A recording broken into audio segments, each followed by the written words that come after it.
Greetings, ladies and gentlemen, and welcome to this latest edition of Tales from Outer Space, where I take stories from across the internet and read it for your enjoyment. This particular story is called Kittens in Space, written by Marilyn of Many. The first rule of keeping cats aboard a spaceship is don't lose the cats on the spaceship. I know this. I know it better than the rest of the crew. I'm the Earthling here, the animal expert with actual veterinarian training, and I'm the one who brought them aboard. I told the captain with confidence that I could keep track of them. Well, guess what I just did. The problem was immediately obvious when I woke up.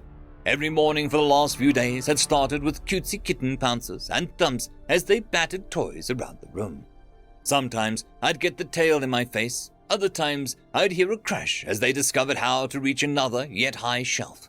Not once had I woken to silence. Today, I did, and as soon as I realized it, I sat up with a jerk to scan the room, my heartbeat loud in my ears.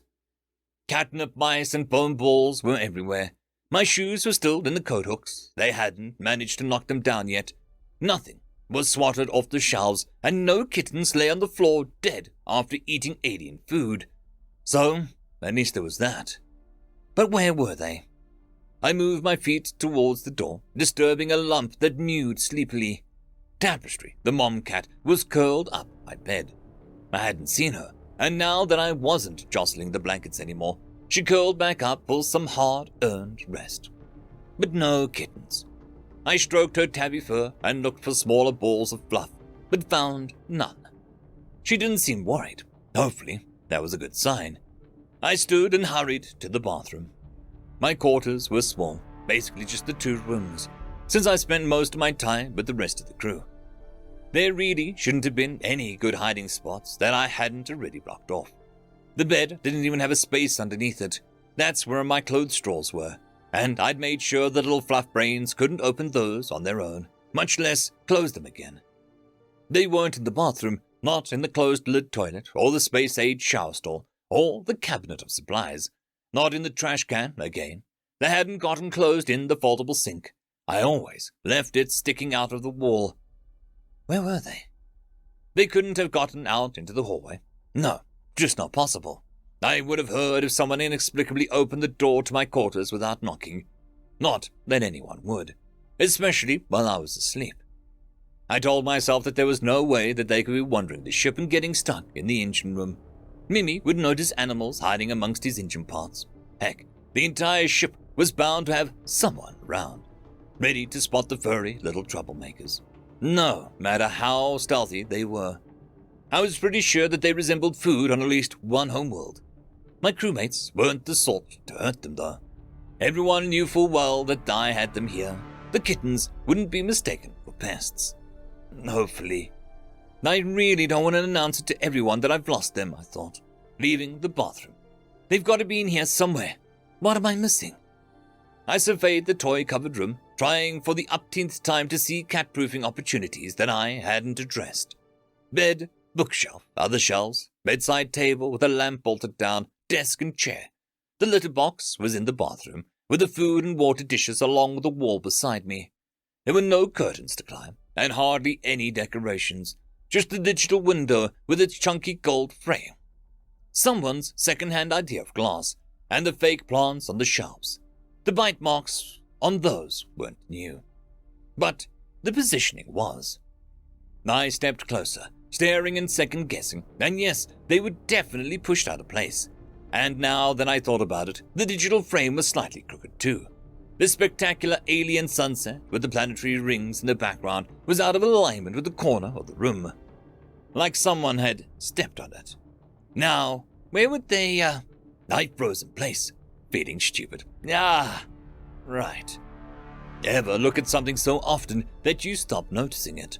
I may have mentioned that this was a spaceship. Metal walls, plasticky floors, no real windows.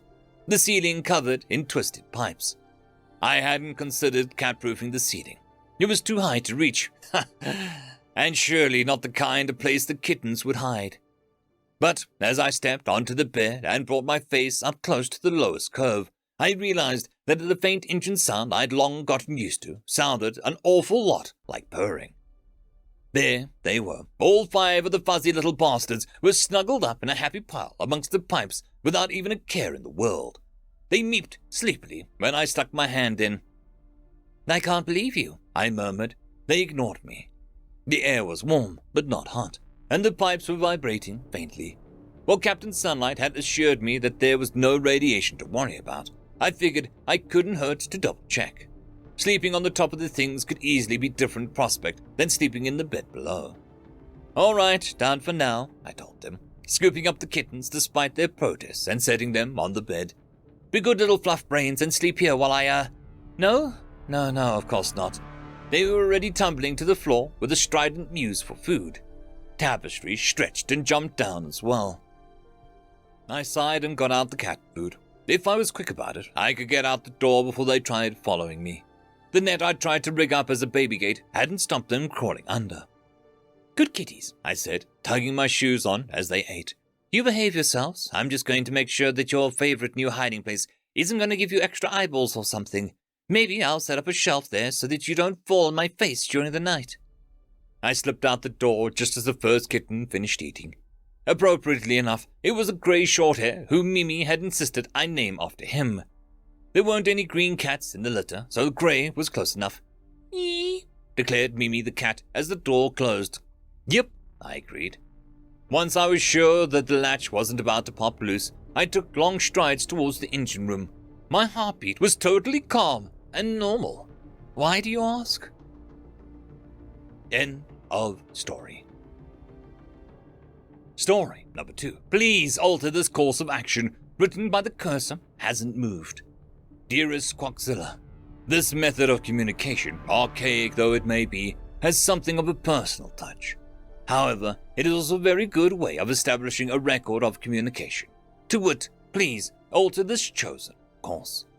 It is well known in the sector and its neighbors that kidnapping human children is simply a more complicated method of suicide, and I am glad that at least you managed to learn that much. However, it seems that somehow you failed to learn that it is the threat to their family that causes their famously violent reaction, not necessarily human children. This is a situation where all Bixes are Voquins, but not all Voquins are Bixes. The same violent reaction can be elicited by threatening a human's parents, adult siblings, cousins, friends, or even pets. For this reason, please alter your chosen course. An example, I knew a fellow, an exiled star sailor, a most vicious and frightening pirate with a deep grudge against a human gangster who was pushing him out of his turf. He had thought of to gain leverage over the gangster through his sister, who he seduced.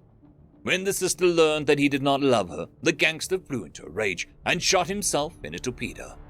I'm not making this up. The human climbed into a torpedo and shot himself into the pirate ship and cut a bloody swath to him so that he could make a gelding of my friend.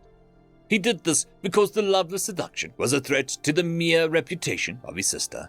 For this reason, please alter your course of action. Another example. This is a legend from the cradle of humanity. There was this retired assassin who was living peacefully with a dog given to him by his terminally ill wife, until one day a foolish enemy killed his dog. Joe Nyat, the Wicked, painted cities in blood until not only the perpetrator was dead, but anybody who gave him succor, anyone who stood in his way, and anyone the perpetrator even tangentially supported. For this reason, please alter this chosen course. Another example. Our cousin got a legit job at a refinery and made friends with a large, or them, human named Jack. Now, you've heard Vibniak talk about Jack. Not terribly bright, but a good worker. But the Union came along to collect Vibniak's dues and threatened to break his carapace at the joints. The enforcers did not survive the encounter, and Jack thinks very little of the 5 years he spent in prison over it. For this reason, please alter the chosen course. One final example. One famous one. This involves the Star Sailors again. One day, a lawyer thought that he'd get an unclassified sapient to completely screw the prosecution's case against his client by putting forward a nonsense testimony. He would do this by kidnapping a small child from the Star Sailors that the sapient was staying with to get leverage over the family and the sapient. I know you know the story. It turned out the unclassified sapient was sneaky. A human. The human. He and 30 guys completely dismantled the syndicate on Umphia. Sneaky stacked bodies and wasn't even seen unless he wanted to be. For this reason, please alter this chosen course. And now I heard that you broke into an orphanage run by, of all things, retired human drop troopers and kidnapped the orphans in their care. Oh, by the way, it's not propaganda. They really do have drop troopers. They climb into glorified escape pods and fire themselves at planets like cracking missiles. So my dearest brother, I say this with love. Please alter the chosen course.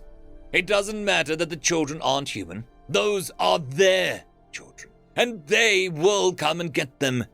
You just have one chance to survive, and that is to surrender immediately and beg for forgiveness. Please, for once in your life, try not to be an idiot. End of story.